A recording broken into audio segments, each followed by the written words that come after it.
Hundreds of thousands of social grant beneficiaries have been without food for days as they have not received their Sassa payouts. They were meant to be paid from the 5th of September. The Democratic Alliance says the situation is worse than officials indicate.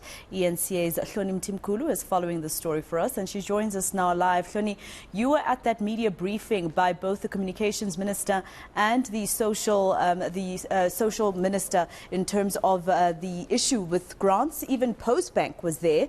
They seem to paint a picture of just 5% of the beneficiaries not having the money and that they'd have it sorted. But what are you seeing on the ground? Was this factual? Yeah, Masoko. So as you said, last week we were told by the CEOs of Sassa, Postbank, as well as the Ministers of Communications and Digital Technology and Social Development that about 600,000 recipients of the about 5.2 million recipients that were meant to receive their grants from the 5th, the 6th and the 7th, made up of the elderly or the old age pension, the child grant, as well as the disability grant. About 600,000 were affected by the system upgrade that they had enforced at the beginning of September. And at the time of the press conference, the CEO of Postbank said, maybe about 80 or 90% had been paid and that the rest of it should be done. Postbank had also said that they had fixed the glitch in their system around the Wednesday, which was around the 6th or the 7th of September, right at the beginning of all of this. And so everything should be fine. Transactions were working optimally. But of course, that really wasn't the case, because if the system that glitched, whatever it was fixed, then why was it then when we were going out to different pay points around Soweto, around Shawela, Lenasia, Johannesburg CBD, that so many people hadn't been paid? On social media as well, we could see that people were saying that their grandparents had not been paid yet. So clearly there was something amiss, or something that just wasn't adding up, or that wasn't making right, that I guess we were supposed to just believe was a technical glitch.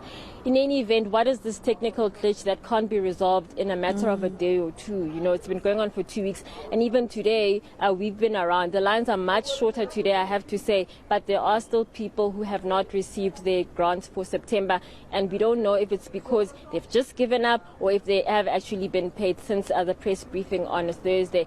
Now, I'm going to speak with Hloni Mtimkulu from the DA, who will shed a little bit more light in terms of what is going on. Hloni, we've been told that there is a technical glitch, and I believe that's not quite the case. So do you kind of understand what is going on? Yes, thank you, Hloni. We've gotten hold of court documents indicating that Postbank has actually applied for court interdict against an organization called Electronics Connect, which is the company that does the payment automation. And what happens is they never paid this particular supplier from May, June up till now, and apparently there was also an irregular payment of this supplier. So they are trying to force this supplier to actually come back and do the automation of the payments. So this so-called technical glitch is actually, the truth is that Electronics Connect has pulled out of the automation of the payments, so they were trying to pay all these grants manually. So you can imagine 600,000 people being paid manually, how long that will take. Yet with automation, you probably press a button and all the payments have gone through. So they were owed about 1.9 in May, 1.7 in June, and so on and so forth. So obviously no company wants to work without the cash flow. And so we are waiting for this court case to hear whether the interdict will actually allow an irregularly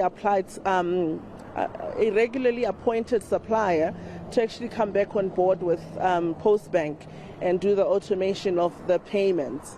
I think that is the biggest thing, that they haven't been disclosing the truth with regards to this thing that they call a technical glitch, when they know that it's because they've actually not been doing things the right way with regards to National Treasury. Because National Treasury is saying they don't even want to pay the supplier because of the manner in which they've been appointed.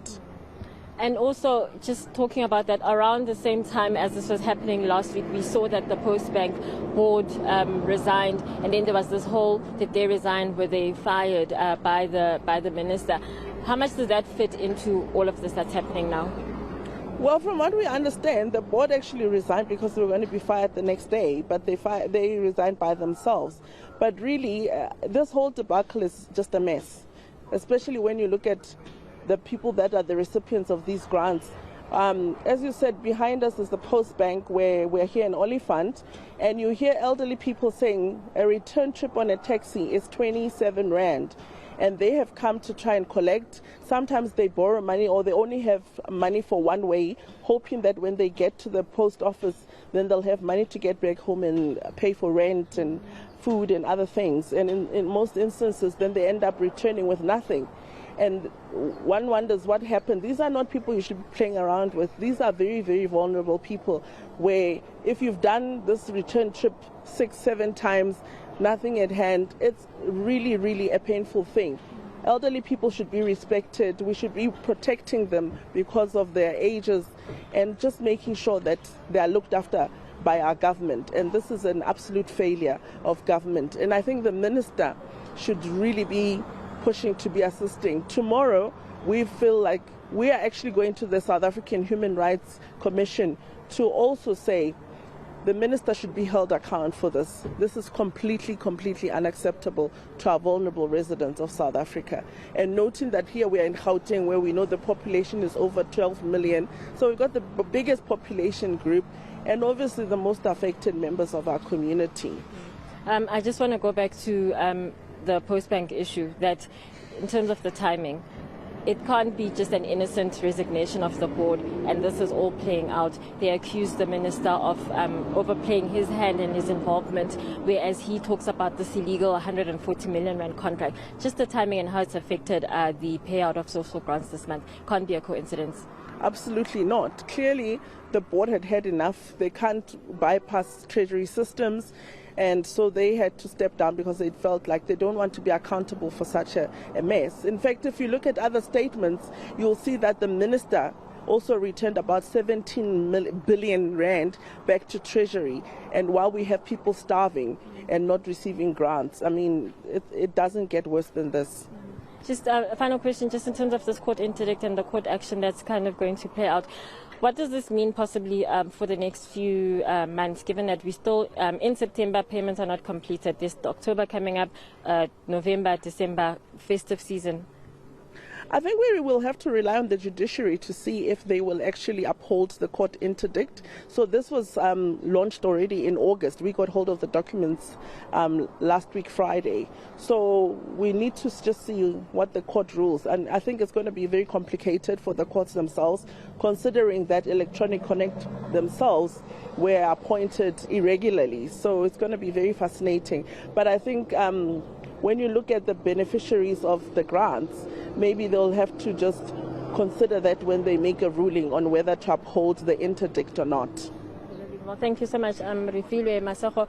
That was Refilwe Nsege from the DA, just shedding some light on what exactly has been going on in terms of this technical glitch, and what actually is the technical glitch, or what are the sort of dynamics that have been playing out over the past 2 weeks with the social grants for September. All right, Hloni Mtimkulu live for us in Joburg. Thank you. Let's leave it there for now.